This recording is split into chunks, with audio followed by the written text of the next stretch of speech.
반갑습니다. 11월 14일 목요일 큐티 스케치 시간입니다. 오늘 본문은 시편 71편 1절부터 13절까지의 말씀입니다. 오늘 본문은 이렇게 시작합니다. 여호와여, 내가 주께 피하오니 내가 영원히 수치를 당하게 하지 마소서. 주의 의로 나를 건지시며 나를 풀어주시며 주의 귀를 내게 기울이사 나를 구원하소서. 주는 내가 항상 피하여 숨을 바위가 되소서. 주께서 나를 구원하라 명령하셨으니 이는 주께서 나의 반석이시요 나의 요새이심이니이다. 오늘 본문은 원수들, 이 원수들의 대적에 대해서 또 간구하는 내용입니다.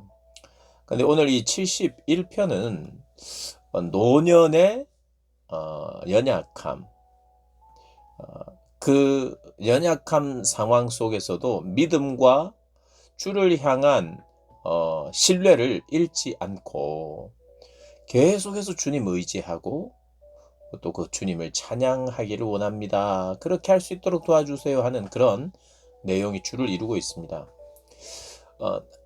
나이가 들어가고 노년이 되어도 이 시인의 삶의 대적은 여전히 있었다는 겁니다. 대적 원수들. 우리의 삶은 어떨까요? 우리를 방해하고 우리를 대적하는 사람이 없을까요? 반드시 있습니다. 우리가 관계하면서 살아간다면은요. 그리고 우리가 누군가를 사랑하며 살아간다면은요. 그리고 신앙으로 누군가에게 사랑을 전하고 살아간다면 우리에게 대적은 반드시 있습니다. 우리를 넘어뜨리려고 하고 우리를 하나님의 자녀답게 살지 못하도록 합니다. 조롱합니다. 위협합니다. 그러니 우리가 노년이 되어 갈 때 내 주변은 점점 더 나를 힘들게 하거나 아프게 하거나 이런 사람들이 없어질 것이다 생각해서는 안 됩니다. 물론 그렇게 느끼는 사람도 있어요. 관계를 안 하든지 아니면 내가 마음에 드는 사람과만 관계하든지 아니면 내가 완전히 변화되어 가고 내 자신이 죽어가면 문제될 게 없고 어려움이 없어질 수 있습니다. 관계에서. 그러나 우리가 주의 사랑을 받고 그 사랑 안에서 살고 또 그 사랑을 전하다 보면 반대자가 있습니다. 대적이 있습니다. 이 시인도 어떤 삶을 살았는지 분명하진 않지만 그의 신앙의 고백을 보면 하나님, 내가 정말 하나님을 찬양하고 싶습니다. 하나님의 말씀을 전하고 싶습니다. 하나님 어떤 분이신지 제가 그렇게 살고 싶습니다. 라고 지금 고백하는 걸 보면 시인은 참 신앙인답게 살았던 것 같아요. 그가 이렇게 이야기합니다. 4절에 나의 하나님이여, 나를 악인의 손 곧 불의한 자와 흉악한 자의 장중에서 피하게 하소서. 주 여호와여, 주는 나의 소망이시요 내가 어릴 때부터 신뢰한 이시라. 어려서부터 주님을 신뢰했다는 거예요. 일찍 주님을 만나서 하나님을 신뢰했다는 겁니다. 그리고 내가 모태에서부터 주를 의지하여 싸우며 나의 어머니의 배에서부터 주께서 나를 택하셨습니다.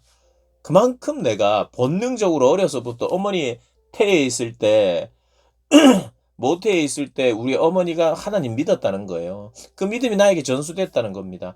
나는 모태에서도 신앙이 있었습니다라는 그런 놀라운 고백을 하는 거예요. 그리고 하나님이 나를 택하셨다. 이것은 내 어머니 뱃속에 있을 때 나를 택하셨다. 그전에는 안 택했는가? 뱃속에 있을 때 택했다는 그 말은 하나님이 우리를 미리 선택했다는 거고, 여기 히브리어로 보면 택하셨다는 걸 끈다라고도 이제 표현을 하는데, 그러면 하나님이 탯줄을 잘랐다, 끈다 이렇게 이제 생각을 할 수 있는 거죠. 그럼 뭐냐? 하나님이 나를 모태에서부터 주를 의지하게 했고 어머니의 배에서 내가 나올 때 하나님이 나의 탯줄을 끊어주셨다. 이렇게 이제 해석이 가능합니다. 그러니 하나님은 내 생명의 시작 때부터 그 전부터 계획하시고 내 생명의 시작을 하나님께서 하셨다는 그런 의미예요. 내가 그만큼 하나님으로부터 시작된 존재이며 그 하나님을 내가 신뢰하고 믿었다는 것입니다. 그런데 7절에 보니까 그런데 나는 우리 공동체에 이상한 징조같이 됐습니다. 이게 무슨 말이냐면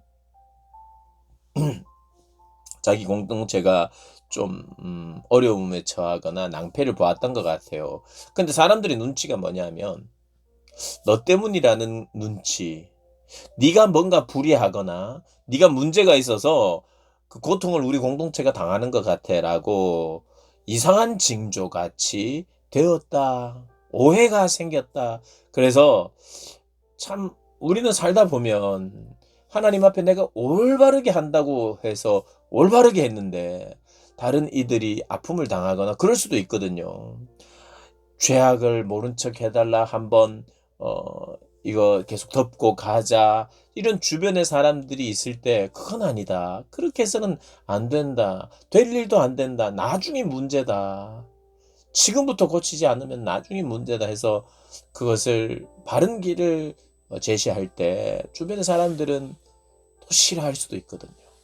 근데 결국 그 한 사람, 그 소수 한 사람이 사실은 그 공동체를 살리는 건데 당장은 우리 공동체의 이 사람 때문에 우리가 어, 해를 받는 것은 아닌가라는 그런 조롱이나 오해가 있었다는 것입니다. 그러면서 그럼에도 주는 나의 견고한 피난처 시온이 주를 찬송함과 주께 영광 돌림이 종일토록 내 입에 가득하리이다.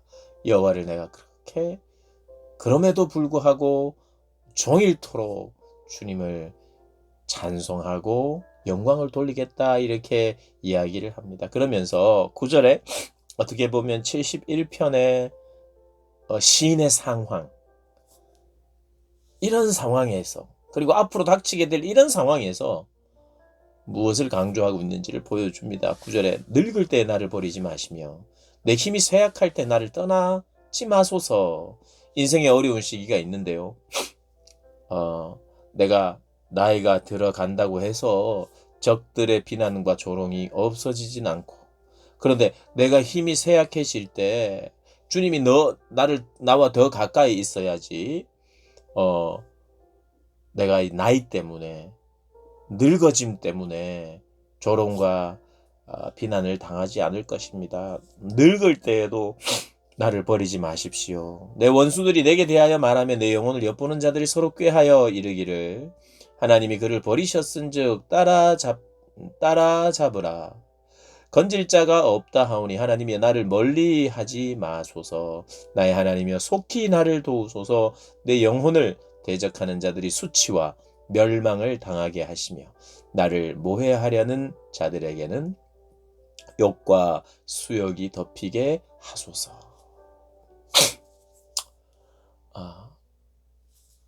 어떤 면에서 시인은 늙어갈 때에 이 시를 쓴 것 같아요. 내가 늙어갈 때에 나는 어려서부터 모태에서부터 유년 시절에 나의 신앙이 이랬다. 근데 그 신앙이 지금도 내가 유지되기를 원한다.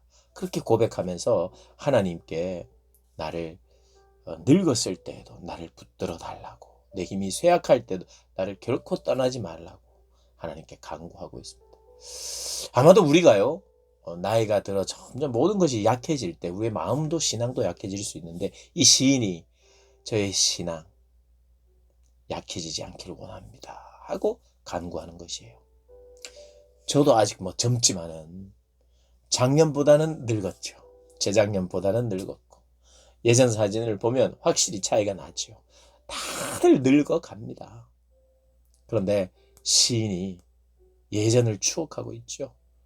고백하면서 그때 그 신뢰가 지금도 여전하게 해달라고.